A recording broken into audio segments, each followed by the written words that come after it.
Hello students, जैसा कि कल कुछ बच्चों ने कहा था कि भैया आपने पढ़ा तो दिया लेकिन नोट्स नहीं बनाई। इस वजह से इस बार मैं नोट्स लिखे हुए हैं, आप स्क्रीनशॉट ले लीजिए। ये जो भी कल हमने पढ़ा उसके नोट्स हैं, ठीक है।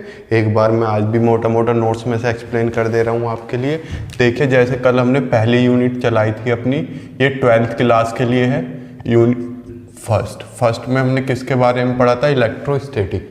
मैंने आपको बताया था इलेक्ट्रो का मतलब है इलेक्ट्रॉन यानी कि चार्ज, स्टैटिक का मतलब होता है रेस्ट। तो जब चार्ज रेस्ट में हो यानी कि फिजिक्स की वह ब्रांच जहां हम चार्ज की स्टडी करते हैं, कब? जब चार्ज किस में हो? रेस्ट में। तो it is the branch of physics in which we deals with the study of charge at rest and their properties. यानी कि इलेक्ट्रोस्टैटिक फिजिक्स की वो ब्रांच है जिसमें हम चार्ज की प्रॉपर्टी के बारे में और चार्ज के बारे में पढ़ेंगे, कब? जब चार्ज रेस्ट में होगा। फिर इसके बाद हमने पढ़ा चैप्टर 1। चैप्टर 1 का नाम क्या है आपके? देखिए, electric charge and field. Electric charge and field. तो इसमें हम पहला तो चैप्टर का नाम क्या है? Electric charge and field. इसमें पहला पार्ट क्या है? Electric charge. पहले हम चार्ज को समझते हैं पूरा, फिर हम किसे समझेंगे? फील्ड्स को समझेंगे। पहले देखिए इलेक्ट्रिक चार्ज।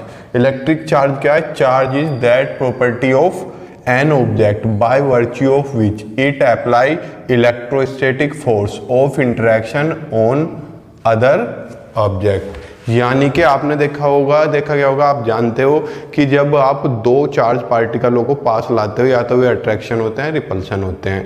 तो हमने चार्ज की डेफिनेशन वहां से ही निकाली है कि ये वो प्रॉपर्टी है किसी भी ऑब्जेक्ट की बाय वर्च्यू ऑफ विच, जिसकी वजह से इट अप्लाई करती है इलेक्ट्रोस्टैटिक फोर्स ऑफ इंटरेक्शन का मतलब वो अट्रैक्शन का भी हो सकता है और रिपल्शन का भी, ऑन अदर ऑब्जेक्ट, किसी दूसरे ऑब्जेक्ट के पास। आप डेफिनेशन लिखते रहिए, नोट्स बनाते रहिए, ठीक। मैं आपको पीडीएफ भी प्रोवाइड करा सकता हूं क्योंकि मेरे पास पीडीएफ भी है, पर मैं इसलिए नहीं करा रहा, फिर आप लिखोगे नहीं, आप थोड़ा लेजीनेस में आ जाओगे और नोट्स नहीं बनाओगे। अगर आप अपने हैंड रिटन नोट्स बनाते हो तो ये ज़्यादा टाइम के लिए याद रहते हैं। देखिए next topic, types of charge. आपको पता है पॉजिटिव और निगेटिव होते हैं, इसे पॉजिटिव और ये निगेटिव। ये एक नाम किसने रखे थे? एक साइंटिस्ट थे, फ्रैंकलिन। पूरा नाम था बेंजामिन फ्रैंकलिन नेम। ये दोनों नाम पॉजिटिव निगेटिव किसने रखे थे?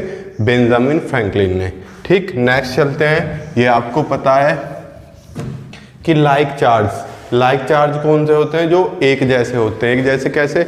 या तो प्लस प्लस या फिर माइनस माइनस। जो एक जैसे चार्ज होंगे वे क्या करते हैं? एक दूसरे को रिपेल यानी कि रिपल्सन। यानी कि अगर आप प्लस प्लस लोगे तो वे एक दूसरे से दूर भागेंगे, और अनलाइक मतलब डिफरेंट। प्लस माइनस लोगे तो वे एक दूसरे की तरफ आएंगे। लाइक में माइनस माइनस भी आते हैं, वे भी एक दूसरे से क्या होंगे? रिपल्सन दिखाएंगे।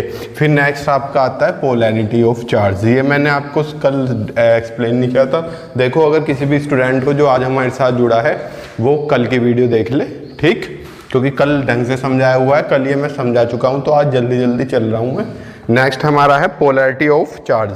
देखिए, the property which differentiates of charge is known as polarity of charge. यानी कि जिसकी वजह से हमें पता चलता है कि चार्ज पॉजिटिव है या नेगेटिव है, उसी प्रॉपर्टी को हम क्या बोलते हैं? पोलैरिटी।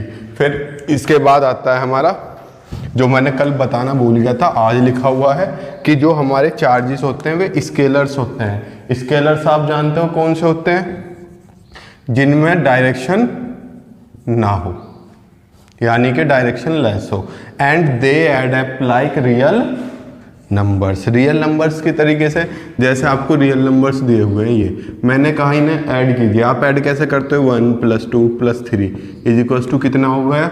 3 2 5 1 6। ऐसे अगर चार्ज दिए हुए हैं Q1 Q2 Q3, इन्हें ऐड करना है तो आप सेम रियल नंबर्स की तरह से ही ऐड करोगे, Q1 + Q2 + Q3। लेकिन अगर -Q3 है तो आपको यहाँ -Q3 ही लिखना होगा, क्योंकि आप रियल नंबर्स में भी तो ऐसे ही करते हो। तो चार्ज अगर ऐड करने हो तो किसकी तरीके से ऐड करोगे आप? रियल नंबर्स की तरीके से। और ये कैसी क्वांटिटी है? ये एक स्केलर क्वांटिटी है। अब नेक्स्ट हमारा यूनिट ऑफ चार्ज। आपको पता है चार्ज की यूनिट क्या होती है? कूलाम होती है। और इसका सिंबल क्या होता है? इसे C इसका सिंबल क्या होता है, C होता है। नेक्स्ट हमारे पास स्मॉलेस्ट यूनिट ऑफ चार्ज, यानी कि चार्ज की सबसे छोटी यूनिट। आपको पता है कि इलेक्ट्रॉन सबसे छोटा पार्टिकल है, तो स्मॉलेस्ट यूनिट भी क्या होगी, इलेक्ट्रॉन। मैंने कल भी बताया था एक पार्टिकल है जिस पर खोज चल रही है, वो है क्वार्क्स। हालांकि वो अभी तक आपके सिलेबस में अप्लाई नहीं हुआ, तो अगर एग्जाम में आता है तो एग्जाम में आपको इलेक्ट्रॉन ही टिक मारना है। लेकिन अगर किसी दोस्त के आगे स्टाइल मारना है कि स्मॉलेस्ट इलेक्ट्रॉन नहीं है भाई क्वार्क्स है, तो स्टाइल मारने को आप क्वार्क्स बता सकते हो। लेकिन रियलिटी में बुक में कौन सी है अभी तक इलेक्ट्रॉन ही है, तो आपको ज़्यादा दिमाग नहीं चलाना। दूसरा, आपको इलेक्ट्रॉन पर चार्ज पता होगा। इलेक्ट्रॉन पर कितना चार्ज होता है, चार्ज ऑन इलेक्ट्रॉन कितना होता है, -1.6 इंटू 10⁻⁻19 कूलाम। ऐसे प्रोटॉन पर चार्ज कितना होता है, +1.6 इंटू 10⁻। मास वगैरह मैं सब कल लिखा चुका था, ठीक। तो इससे जस्ट पहले वाली वीडियो देख ले।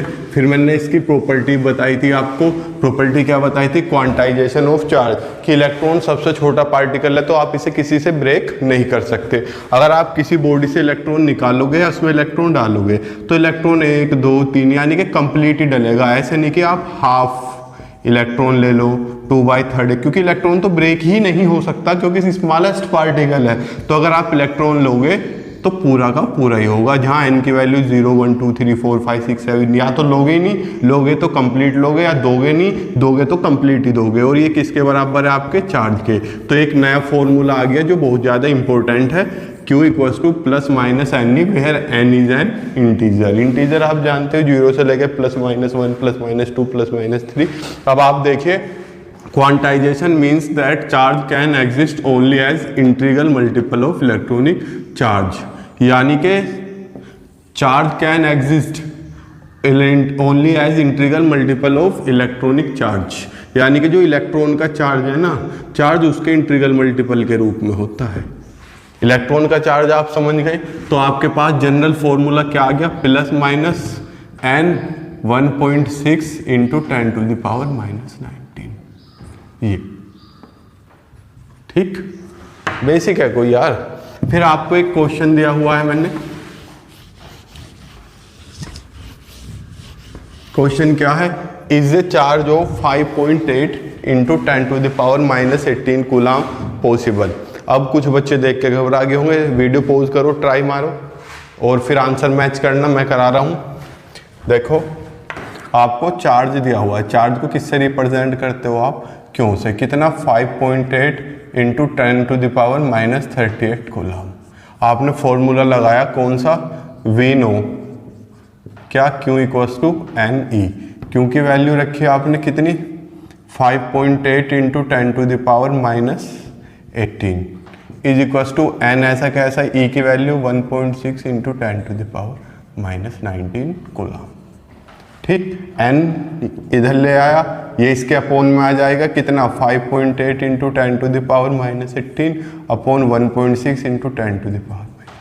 कुछ बच्चे इस बार भी कंफ्यूज हो गए होंगे, लो तो मैं इधर ही रख लूँगा, ये अपोन में आ गया, डेसिमल से डेसिमल कैंसिल आउट, ये ऊपर गई प्लस में हो गई, तो मेरे पास बचा क्या, 58/16 इंटू 10⁻⁻18 प्लस 19, यही तो बचा।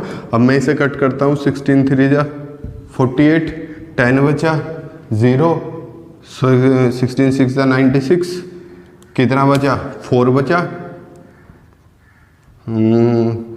लगभग इतने के आसपास आ रही है हमारी वैल्यू, किसकी वैल्यू, n की वैल्यू जो भी है, ठीक। अब आप बेसिक चीज़ समझिए, एक सिंपल, हमने क्या बताया, n केवल क्या होगा, Q = ±NE में n क्या होगा, एक इंटीजर, यानी कि n कभी भी डेसिमल में नहीं हो सकता, तो ये चार्ज पॉसिबल नहीं है, this charge is not possible, क्योंकि इस चार्ज को लेकर इलेक्ट्रॉन की वैल्यू किस में आ रही है, माइनस में आ रही है। एग्जामिनर ने थोड़ा सा इसमें फेरबदल किया, क्या फेरबदल किया, is a charge 3.2 into 10⁻⁻8 possible. आपने फिर से फॉर्मूला लगाया, Q = NE, तो n की वैल्यू क्या आ गई, Q/E। Q आपको कितना गिवन है, 3.2 इंटू 10⁻⁻18 और E की वैल्यू 1.6 इंटू 10⁻⁻19। क्या बचा, 3.2/1.6, कुछ बच्चों का आंसर आ गया, शाबाश। प्लस 19, डेसिमल से डेसिमल 2 टाइम्स 2 इंटू 10⁻⁻1 यानी कि 20। क्या ये डेसिमल में है? n की वैल्यू कंप्लीट आ रही है एक इंटीजर की फॉर्म में, तो ये दिस चार्ज इज पॉसिबल। ठीक, अब मैं आपको होमवर्क में एक क्वेश्चन देता हूँ, या तो मुझे उसका आंसर व्हाट्सअप करना आप कि वे पॉसिबल है या नहीं है, या फिर आप वीडियो में ही बता सकते हो। तो क्वेश्चन क्या है, is a charge of 6.4 into 10⁻⁻, लो इसमें भी थोड़ा सा चेंज कर रहा हूँ, 24 कूलाम पॉसिबल, यस और नोट। तो आप इसे भी अटेम्प्ट कर सकते हो। ठीक है, नेक्स्ट प्रॉपर्टी ले रहा हूँ मैं, कंजर्वेशन ऑफ चार्ज। अब देखिए, मैं आपसे एक छोटी सी बात डिस्कशन करता हूँ, आप ज़्यादा दिमाग नहीं लगाना, बेसिक चीज़ें आप बहुत आसानी से कर सकते हो। मान लो ये मेरे पास कोई आइसोलेटेड बॉडी है, इसमें 3 सिस्टम रखे छोटे छोटे A B C, इस पे कूलाम चार्ज था प्लस का 5 कूलाम, इस पे -2 कूलाम, इस पे प्लस का 10 कूलाम। ठीक, मैंने इस बॉडी को कुछ भी किया, इसमें कुछ भी किया, अभी आप ये मत लो, है ये मेरे पास A B C आइसोलेटेड ही है। इस बार मैंने कुछ किया और अंदर का चार्ज चेंज कर दिया, यहाँ कितना बचा 4 कूलाम, यहाँ माइनस का 9 कूलाम। तो इस पे क्या होगा, आप बेसिक सा फंडा लगाओगे, क्या 10 5 15 में से 2 गई, कितना बचा 13 कूलाम बचा इधर की साइड चार्ज। फिर आप इधर की साइड देखोगे कितना बचा 4 - 9 माइनस का 5, तो मुझे करना इधर भी 13 ही है, क्योंकि चार्ज क्या होगा सेम होगा। तो इस पे कितना हो गया 18 कूलाम। अब आप इधर देखिए 4 - 9 + 18 कितना बचेगा 4 + 9 यानी कि 13, यानी कि आइसोलेटेड सिस्टम पर टोटल चार्ज कंजर्व रहता है। ये रहा, on an isolated system total electric charge always remains constant रहेगा। अब कुछ बच्चों को आइसोलेटेड नहीं पता होगा, एक बार इसका मोटा सा मीनिंग समझ ले, डीपली हम डिस्कस करेंगे कल या परसों। आइसोलेटेड वो होता है जो किससे टच ना करता हो, सबसे अलग रहता हो। आप तो आइसोलेशन सुन रहे होंगे ना कोरोना वायरस की वजह से खूब। नेक्स्ट हमारे पास आया differentiate between charge and mass, यानी कि चार्ज में और मास में डिफरेंस बताइए। आपको पता है अगर मैं इधर चार्ज ले लूं और इधर की साइड में मास ले लूं, तो कुछ बेसिक चीज़ें आपको आसानी से पता है। चार्ज जो है आपका वो प्लस माइनस होता है, यानी कि पॉजिटिव निगेटिव लिख लेना इसे अपने पास लैंग्वेज में, ये पॉजिटिव निगेटिव, और ये हमेशा क्या होगा पॉजिटिव। कभी मास पढ़ा है -5 kg -10 kg नहीं पढ़ा, लेकिन चार्ज पढ़ा होगा +2 कूलाम -3 कूलाम। ठीक, सेकंड डिफरेंस आपका जो है, इसका बीच जो फोर्स पढ़ा है आपने, वो अट्रैक्शन का भी पढ़ा है और रिपल्सन का भी। फोर्स बिटवीन 2 चार्जेस में भी अट्रैक्टिव और रिपल्सिव, इसमें होता है ग्रेविटेशनल फोर्स, और वो हमेशा क्या होता है अट्रैक्टिव और रिपल्सिव नहीं होता। दूसरा अभी आपने पढ़ा चार्ज इज ऑलवेज कंजर्व्ड, ये कंजर्व्ड नहीं होता। ठीक, लिख लेना, 3 बहुत है। ठीक, नेक्स्ट इस चैप्टर की आन बान शान कूलाम्स लॉ। ठीक, कूलाम्स लॉ हम ढंग से डिस्कशन करेंगे। यहाँ हमारा क्या है कूलाम्स लॉ, तो हमारे एक साइंटिस्ट थे कूलाम। अभी तक हमने पढ़ते आए कि जो 2 चार्ज हैं उनके बीच फोर्स लगता है, वो अट्रैक्शन का भी हो सकता है, रिपल्सन का भी हो सकता है। लेकिन प्रॉब्लम ये आई, मान लो हमने 2 कूलाम और 3 कूलाम के चार्ज लिए, प्लस है रिपल्सन का फोर्स लगेगा। मैंने 10 कूलाम के लिए और 20 कूलाम के लिए, क्या इनके बीच फोर्स किस में ज़्यादा होगा? थोड़ा सा हमने नॉर्मल अपने पास है अनुमान ला के कि ये बड़े चार्ज है, इनके बीच फोर्स भी बड़ा होगा, इनके बीच कम होगा। ये कुछ हद तक सही भी है, कुछ हद तक, लेकिन जब डिस्टेंस की बात आ जाती है तो ये हमारी जो सोची हुई थिंकिंग है ये सब क्या हो जाती है गलत। तो ये बताने के लिए हमारे साइंटिस्ट थे कूलाम कि 2 चार्ज के बीच फोर्स किस पर डिपेंड करता है, किस पर नहीं डिपेंड करता। तो एक फॉर्मूला दिया, उस फॉर्मूले को हमने जिसके अंदर लॉ के अंदर थॉट के अंदर पढ़ा उसे क्या बोल दिया गया कूलाम्स लॉ। तो कूलाम ने क्या बताया, देखिए समझिए, अकॉर्डिंग टू कूलाम, यानी कि कूलाम के अनुसार द फोर्स ऑफ, देखिए अब मैं लिख रहा हूं तो आप थोड़ी सी वीडियो कट कर सकते हैं या फिर आप स्पीड बढ़ा सकते हैं या आप सुन सकते हैं। According to Coulomb the force of attraction and repulsion between two charges is directly proportional to the product of magnitude of charges and inversely proportional to the square of distance between them। Basic सी चीज कि जो Coulomb ने बताया कि जो force of attraction and repulsion, ये आपको पता है आपने, अट्रैक्शन एंड नहीं और, क्योंकि या तो अट्रैक्शन ही होगा या रिपल्सन ही, दोनों एक साथ नहीं हो सकते कि अट्रैक्शन या रिपल्सन का फोर्स दो चार्जेस के बीच होता है, वो जो आपके चार्ज है उनके प्रोडक्ट की मैग्नीट्यूड के डायरेक्टली प्रोपोर्शनल और जो उनके बीच की डिस्टेंस है। मान लो मैंने, अब हम लिखेंगे let us consider we have two charges Q1 and Q2 separated by distance R। लिख लीजिए let us consider we have two charges Q1 and Q2 separated by distance R। ठीक, दोनों पॉजिटिव हैं तो रिपल्सन फोर्स लगाएंगे। ठीक, then according to coulomb, तो coulomb के अकॉर्डिंग जो इनके बीच जो फोर्स लगेगा वो डायरेक्टली प्रोपोर्शनल होगा Q1 Q2 के मैग्नीट्यूड। यानी कि हमें साइन नहीं लेना, यानी कि प्लस माइनस नहीं लेने, केवल वैल्यू लेनी है। एंड इनवर्सली प्रोपोर्शनल होगा square of distance, square of distance between them. Inversely का मतलब आप जानते हो 1/r²। मैंने इन दोनों को कंबाइन करा तो कंबाइन करके मैं क्या लिख सकता हूँ, F Q1 Q2 upon r²। देखो इसमें दोनों कंडीशन सेटिस्फाई हो रही है, F is directly proportional to Q1 Q2 and inversely proportional to r²। अगर आपको एक सिंपल सी चीज पता है, अगर आप इसे हटाते हैं तो कोई कांस्टेंट आता है के Q1 Q2 upon r²।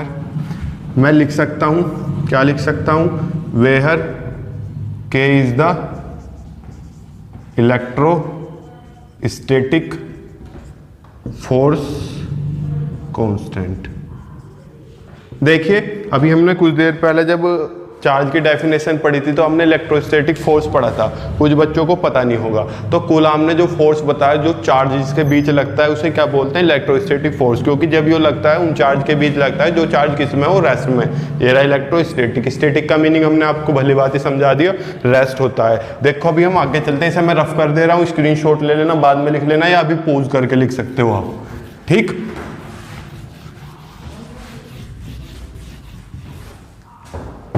Where K is the electrostatic force constant.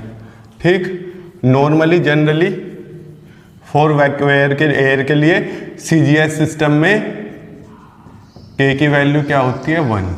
ठीक, एंड SI सिस्टम में कितनी होती है, वैक्यूम एयर के लिए बात कर रहे हैं, K = 1/4πε0। इसकी वैल्यू कितनी होती है 9 × 10⁹ न्यूटन मीटर स्क्वायर पर कूलम स्क्वायर। ठीक, इसमें आपको घबराने की जरूरत नहीं है। ये क्या है अभी इसका एक्सप्लेन भी करूंगा मैं। वैसे आप नॉर्मली ये फॉर्मूला लिख दीजिए। तो एरिया वैक्यूम के लिए हमारा फॉर्मूला क्या आ गया, 4πε0 Q1 Q2 अपॉन r²। ठीक, अब बेसिक सी चीज़ है, आप कूलाम्स लॉ नोट कर सकते हैं। ठीक है, मैं आपको कल इससे क्वेश्चन भी दूंगा। हम कल एप्सिलॉन नोट के बारे में ही पढ़ेंगे। ठीक, यूनिट पढ़ेंगे, इसे क्या बोलते हैं, सारी इसकी प्रॉपर्टी पढ़ेंगे। ठीक है, तब तक के लिए भाई गुड बाय। एक चीज़ और मैंने बताया, कोई नया स्टूडेंट अगर एनरोल होना चाहता है इस क्लास के लिए तो इस नंबर पर मैसेज करे, व्हाट्सअप करे।